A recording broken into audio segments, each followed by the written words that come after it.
Hello friends, ഇന്നത്തെ ഞങ്ങളുടെ പരിപാടി എന്ന് വെച്ചാൽ ആറ്റുകാലമ്മയെ കാണാൻ പോകാമെന്നുള്ളതാണ് കേട്ടോ. അപ്പോൾ ആറ്റുകാലം എന്ന് പറയുന്ന എല്ലാവർക്കും അറിയാം, തിരുവനന്തപുരത്തെ വളരെ പ്രശസ്തമായ ക്ഷേത്രമാണ്. അപ്പോൾ അവിടെ ഞങ്ങൾക്ക് ഒന്ന് രണ്ട് നേർച്ചയൊക്കെ ഉണ്ടായിരുന്നു. ആ നേർച്ച ചെയ്യാനൊക്കെ പിന്നെ ദേവിയെ കണ്ട് പ്രാർത്ഥിക്കാനുമായിട്ട് പോയതായിരുന്നു. അപ്പോൾ ഇപ്രാവശ്യം ഞങ്ങളുടെ യാത്രയിൽ ഒരാളും കൂടെ ഉണ്ട്, സൂര്യക്കുട്ടൻ, ചേച്ചിയുടെ മോനാണ്. ഞാൻ ഇതിനു മുമ്പ് ശബരിമലയുടെ ഒരു വീഡിയോയിൽ മോനെ കാണിച്ചു തന്നിട്ടുണ്ടായിരുന്നു.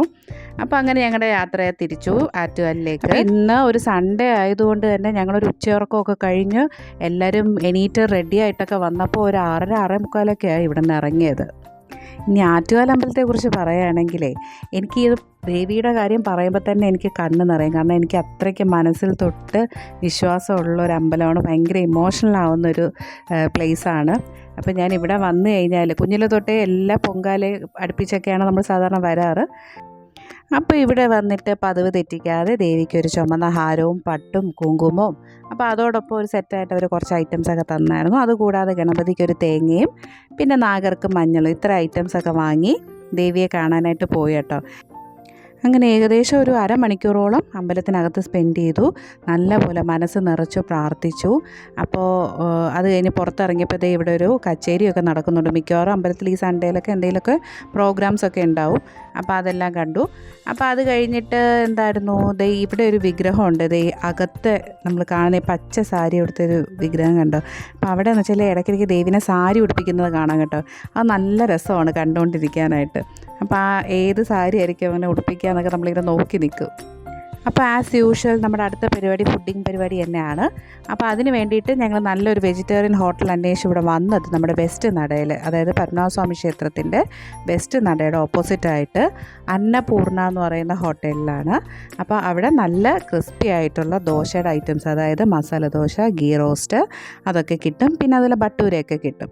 അപ്പോൾ അതിന് വേണ്ടിയിട്ട് ഞങ്ങൾ താഴെയൊക്കെ ഭയങ്കര തിരക്കായിരുന്നു കേട്ടോ. അങ്ങനെ മേളിൽ പോയപ്പോഴത്തേനും അവിടെ അതിനേക്കാളും നല്ല തിരക്ക്. പിന്നെ കുറച്ച് നേരത്തെ വെയിറ്റിംഗ് പരിപാടിയൊക്കെ കഴിഞ്ഞപ്പോൾ താഴെ തന്നെയാണ് ഞങ്ങൾക്ക് സീറ്റ് കിട്ടിയത്. പിന്നെ തൊട്ട് നമ്മൾ ഫുഡ് വരാനുള്ള കട്ട വെയിറ്റിംഗ് ആണ്. ഞങ്ങൾ 2 ഗീ റോസ്റ്റ്, ഭട്ടൂര, പിന്നെ മസാല ദോശ, അതുപോലെ ഫിൽറ്റർ കോഫിയൊക്കെയാണ് പറഞ്ഞത്. അങ്ങനെ നമ്മുടെ തൊപ്പി ദോശ വന്നിരിക്കുകയാണ്, ഗീ റോസ്റ്റ്. അപ്പോൾ അത് കണ്ടപ്പോഴത്തേനും പിള്ളേർ ഹാപ്പിയായി. കാരണം വെജിറ്റേറിയൻ ഹോട്ടലിൽ കണ്ടപ്പോൾ 2 പേർക്കും അത്ര പോരായിരുന്നു കേട്ടോ. പക്ഷേ ദോശയുടെ ഷേപ്പൊക്കെ കണ്ടു കഴിഞ്ഞപ്പോൾ സന്തോഷമായി. അതെൻ്റെ അമ്മ ഓർഡർ ചെയ്തത് ഭട്ടൂരയായിരുന്നു. അമ്മയ്ക്കും വിഷ്ണുവിനും ഭട്ടൂരയായിരുന്നു. അമ്മയുടെ ഫേവറേറ്റ് ഐറ്റമാണ്. ഇവിടുത്തെ ഈ ഒരു ഹോട്ടൽ നിങ്ങൾ ട്രിവാൻഡ്രത്ത് വരുമ്പോൾ ഒന്ന് ട്രൈ ചെയ്ത് നോക്കണം. കാരണം അത്ര ടേസ്റ്റാണ്. ദോശ അല്ലെങ്കിൽ വെജിറ്റേറിയൻ ലവേഴ്സിനൊക്കെ ഭയങ്കര ഇഷ്ടമാവും. ഇത് മാത്രമല്ല, പനീറിൻ്റെ ആയാലും ഗോബി മഞ്ചൂരി ആയാലും vegetable biryani, vegetable fried rice, അങ്ങനെ ഒരുപാട് ഐറ്റംസ് ഉണ്ട്. പിന്നെ ഇവിടുത്തെ സ്പെഷ്യൽ എന്ന് പറഞ്ഞാൽ ഫിൽറ്റർ കോഫിയാണ്. അവരുടെ കോഫി നല്ല സൂപ്പറാണ്. അപ്പോൾ നമ്മുടെ ഋഷിക്കുട്ടൻ അവനും ഭട്ടൂര തന്നെയാണ് കഴിച്ചത്. അവന് ഭയങ്കര ഇഷ്ടമായി. അവൻ സാധാരണ അങ്ങനെ കഴിക്കുന്നതല്ല. അപ്പം ഞാനങ്ങനെ നമ്മുടെ സാമ്പാർ കൂട്ടിയിട്ട് ആ ദോശ ഒന്ന് ടേസ്റ്റ് നോക്കി. കാരണം എനിക്ക് ഈ സാമ്പാർ എനിക്ക് പൊതുവേ ഇഷ്ടമുള്ളൊരു ഐറ്റമാണ്. അത് കുറച്ച് കായം കൂടുതലുണ്ടെങ്കിൽ എനിക്കത് ഒത്തിരി ഇഷ്ടമാണ്. അപ്പോൾ അത് ഇവിടുത്തെ ഈ ഒരു സാമ്പാറിൽ കായം കുറച്ച് മുന്നിട്ട് നിൽക്കുക. അത് ആ ഒരു ടേസ്റ്റ് എനിക്ക് ഭയങ്കര ഇഷ്ടമാണ്. ഇതാണ് നമ്മുടെ ഫിൽറ്റർ കോഫി. അപ്പോൾ നമ്മൾ ഫുഡൊക്കെ കഴിച്ച് കഴിഞ്ഞിട്ട് ഫിൽറ്റർ കോഫി ഇങ്ങനെ ആസ്വദിച്ച് കുടിക്കുക കേട്ടോ.